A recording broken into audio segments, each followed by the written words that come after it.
Адамон жарак сышушак канон.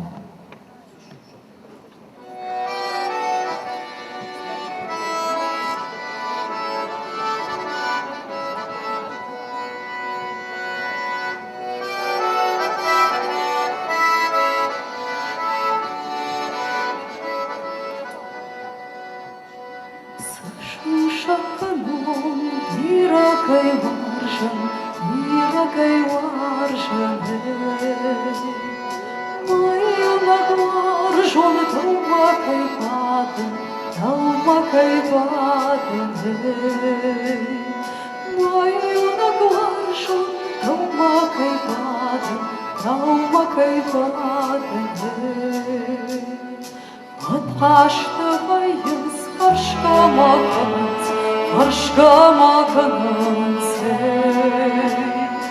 Uragda piş, moy kunna kınış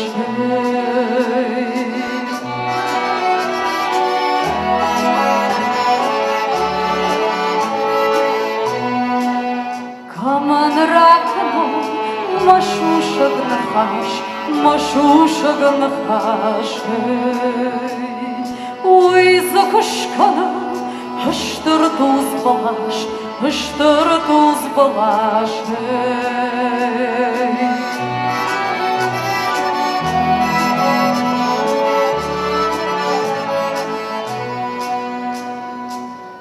Тамашахаш, мамадан жахун Бантона намо, махикут хон Бантона намо, махикут хон Баламавайда, Kuna bangara Makay nakhash Kuna napara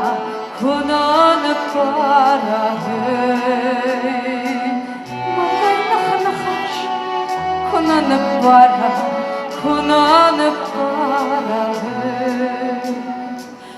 Sashusha kama Irakay washa